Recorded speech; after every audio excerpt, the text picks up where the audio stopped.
Your fullbacks cannot be slow. Not even mediocre pace. Not even above average. What did Drake say? Not here for a long time. I'm here for a good time. I repeat, this is not a FIFA that's easy to hold the ball. There's a lot of risk involved as well. What's happening, my beautiful people? My name is LaBelle, and it's arrived. We're talking formations, and I say we because it's not just me. I've got my main man, Ovi, is joining us for the show, for the collaboration. I'm going to give you the formation, the keys to success, and then he's going to give you what you need to know regarding tactics. And it always goes hand in hand. Very important, those details. It's a partnership. If you want more of this, drop a like on the video. Comment below which formation should we do next. What have been the best formations in your opinion? It's that time of the year. We're pushing out content on content on content. Just to reiterate, Ovi's video will be linked in the description. When you're done with this one, go over there, make sure you're aligned. Tag team, WWE, WWF, bring back the glory days, WCW, tag team, little dap on the back door action. You've seen it already. We're talking 4-4-2. Tell you right now, it's going to be one of the best formations, one of the most common formations used in FIFA 21. I'm looking forward to your comments. Little back and forth Reddit tab. Before we talk pros and cons, let me give you the lay of the land. 4-4-2 on screen. Here's some general rules, what you're looking for in key positions. When you're starting with the defense, this year in general, even if it wasn't a 4-4-2, your fullbacks cannot be slow. Not even mediocre pace. Not even above average for that speed situation. You need guys that are demons out there on the wings because this year is very counterattack heavy. They've got to be able to chase back. And if you get smoked, you're out of the picture. It's a done deal. You're not recovering. So you need players that can run. Don't use fullbacks that have even an 80 for pace. We're talking 85 plus with the correct allocation between sprint speed, acceleration, balance, agility. You need it all. What did Drake say? Not here for a long time. I'm here for a good time. You will not have a good time playing FIFA if you don't have pace. At least the current state of the game. And the same can be said for the center backs. I actually believe we're going to see many fullbacks playing as center backs in the weekend leagues, especially if you're putting together more of a budget team or maybe you can't afford the premium. And we haven't necessarily witnessed or really seen firsthand because we haven't had a bunch of weekend leagues. We haven't had that level of development yet to see if the bus drivers are going to come out to play. If it's actually possible to run everybody back into the box. First impression, nowhere near what was happening in FIFA 20. The reality is there is this transition period when your opponent loses the ball and then you're able to counterattack. And in previous iterations, especially last year, the track back was too quick. Players were in that box. There's a lot of build-up. This year's game is very direct. Through ball, through ball, through ball. You can punish quickly. Midfield. I'm not going to go into a lot of detail with the wingers, but your center mids, because I know you're going to ask, can you get away with different looks in the midfield? And we've discussed this throughout the years where we've talked about having a maestro and a gladiator, which is when you have the big brunt central midfielder, maybe the likes of a Vieira or a Ruud Gullit, and then you partner them up with someone who's very quick with the footwork, a Modric or Conte. And then we saw the progression of the double balance, which I believe this year is still going to be more about the double balance. Get yourself the likes of a De Jong or even a Sissoko who seem to be able to cover a lot of space. And some of you might make an argument that Sissoko is more of a clunker. Fine. If you've used him, his footwork is surprisingly precise back-to-back years. But you get the idea. Two players that are able to go forward and track back. Maybe one of them being a little more offensively gifted, at least naturally having that type of energy or synergy as a grouping. And then up top, this is really developing. And it's a little bit different this year because we're seeing some crossing. We're seeing some wing play. If you get yourself a big striker, I'm not saying someone who can't turn, never made a left or a right turn, no U-turn, doesn't know what to do at a roundabout, but if they've got some size, they got some athleticism to go with being able to maneuver, you've got yourself the total package. Let's get into the pros. 4-4-2 in the current formation that I'm using most often, it all begins with having two strikers. And the importance of having two strikers in FIFA 21 is very different in comparison to previous iterations. Because of the less build-up play, those quick counters, whether it's through the wings and then they got to have someone to feed.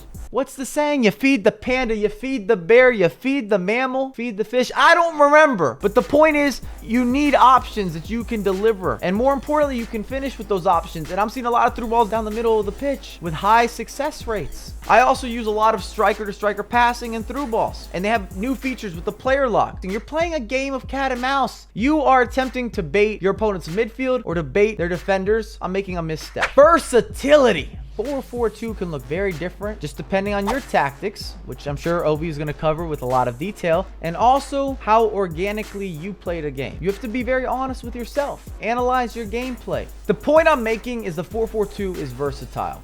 Whether you want to play wide, you want to play through the middle of the pitch, you want to be aggressive, you want to be a little more balanced. I'm not going to go as far as saying defensive. I just don't feel that this year's installment at the moment caters towards a defensive setup. But at the same time, if you ran back bodies, and I'm not promoting any drop back action, it will feel much different depending on your instructions and also, of course, your tactics. Width. I know I talked about versatility, but now we're talking about width. And I know many of you watching this video are going to swear by narrow formations, and I'm good with that. But for the larger majority, let's say the vast majority, you're going to want some width in FIFA 21. The outlets are easier. The leak outs are easier. Defending the wings, I believe, is more simple. Defending the wings, I believe, is also simpler, more logical, more structured. It's going to play a factor. And when you're under a lot of pressure, you need release. You need relief. Sign a paper document. We got to have a reform. And that's where I struggle sometimes with narrow formations, even though I enjoy using them as a go-to or a main formation. If I was playing narrow, you have to have a mastermind of always finding those triangles to get out of space. Just remember, when you win the ball back, you're not necessarily going to have a free pass because you don't have an easy outlet. Last of the pros, crossing or wing play, it's your best friend.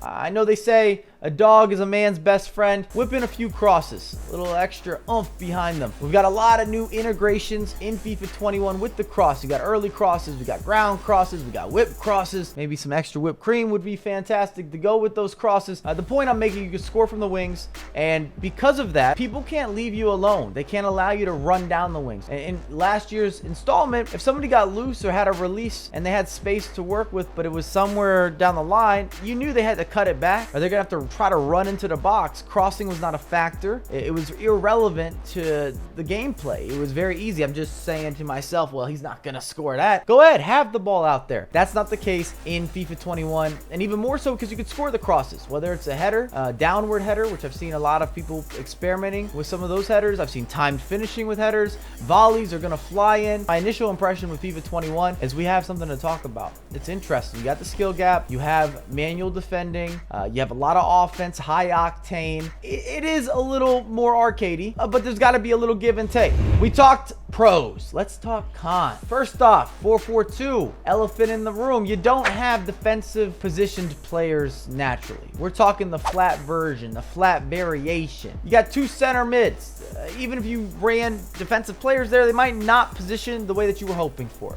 You're not going to get stoppers, and everybody else, they got offensive awareness. So if you don't play aggressively, which I still would recommend in FIFA 21, go for the gold, stir it up a little bit. But if you don't want to do that, this might not be the formation for you. I could foresee many players struggling because they're looking to play more of a passive, generic style of FIFA where they're running back players manually and they're thinking that this midfield is going to cover, and it might not be quick enough to do so. I repeat, this is not a FIFA that's easy to hold the ball. There's a lot of risk involved as well. If you try to hold the ball in FIFA 21, if you're not able to complete the process, you're going to concede goals. I might be nitpicking, but I don't really love the 4-4-2 when I've gone into a team press or even a constant press. The fullbacks, the way that they shoot forward and the miscommunication defensively with some of the back line and keeping a flat line, stepping and sitting back. I like the offside trap, which is more controlled. At least I feel that I'm able to really summon what's happening here and say, hey, you guys go there, you step up. But when I go into the team press or the constant press and I'm trying to get back into a game, they're aggressive, but it's not smart.